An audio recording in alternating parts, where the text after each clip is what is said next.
नमस्कार दोस्तों, स्वागत है आप सभी का आपके अपने MS सर एकडाला यूट्यूब चैनल में। आज की इस क्लास में हम डिस्कस करने वाले हैं घातांकों के नियम के बारे में, यानी घातांकों के बारे में। इसके अंतर्गत हम बताएंगे कि गुणनखंडित व्यवस्था क्या होती है और आधार क्या होता है और घात क्या होता है। इसके बारे में हम आज की इस क्लास में डिटेल से डिस्कस करने वाले हैं, जो कि घातांकों के बारे में ये लेक्चर 1 होगा, जिसके अंतर्गत हम सीखेंगे। देखिए, यदि हम बात करें, सबसे पहले तो बात करते हैं घात क्या होता है या घातांक क्या होता है या आधार क्या होता है।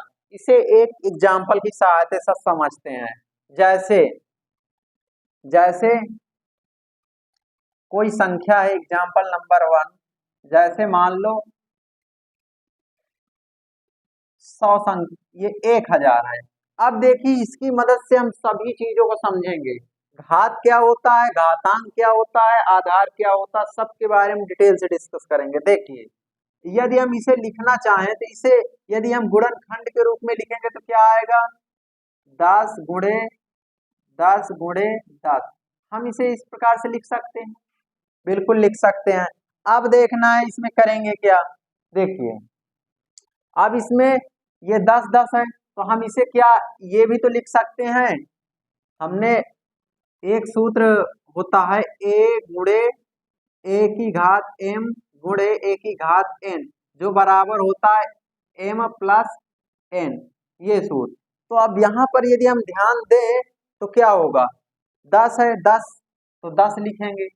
अब देखिए, ये 10 कितनी बार लिखा है, तो हम कहेंगे 1 2 3 बार, तो हम इसकी घात 3 कर देंगे। अब देखिए, यहाँ पर समझने का प्रयास करिए।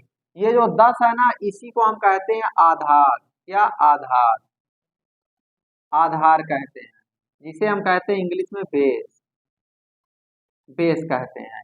और देखिए, ये जो होता है इसे हम कहते हैं घात, घात जिसे हम कहते हैं पावर, पावर।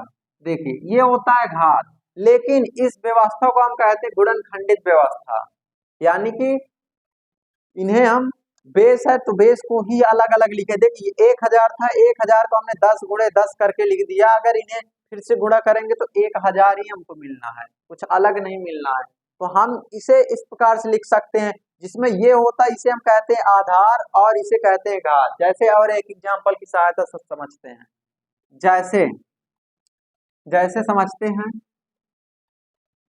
जैसे 10,000 है। अब 10,000 को हम क्या लिख सकते हैं, 10,000 को हम बताइए 10 गुणे 10 गुणे 10 गुणे 10 लिख सकते हैं। अब इसे हम कैसे प्रदर्शित कर सकते हैं, देखिए, अब 10 है, हर जगह तो 10 है। अब 10 देखिए, 10 हमने लिख लिया, इसे हम कहते हैं बेस। लेकिन अब देखेंगे 10 कितनी बार है, 1 2 3 4 बार है।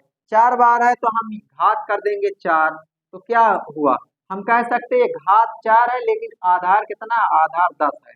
तो इसे हम कहते हैं घात और आधार। ये बात समझ आई। अब देखिए, इसके अंतर्गत कुछ महत्वपूर्ण सूत्र हैं।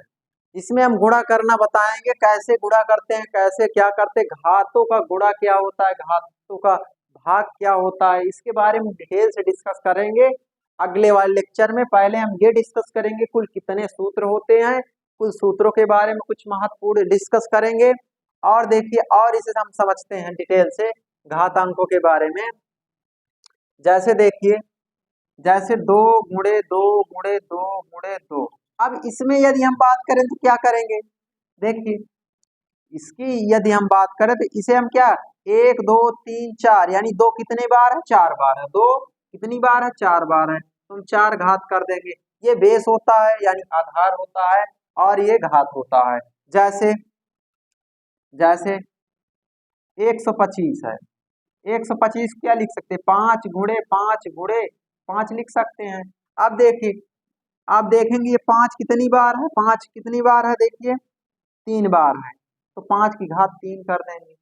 इस प्रकार से ये घात और आधार को हमने इस क्लास में बताया। अगली क्लास में हम डिस्कस करेंगे कि घातांकों के आधार पर कितने महत्वपूर्ण सूत्र हैं। कुछ महत्वपूर्ण सूत्रों के बारे में डिटेल से डिस्कस करेंगे, जिसमें हम गुणा करना बताएंगे। जैसे जैसे 2 की घात 3 गुणे 2 की घात 5 है। इस प्रकार के गुणा, कई सारे गुणा के बारे में बताएंगे, आप कैसे गुणा करेंगे।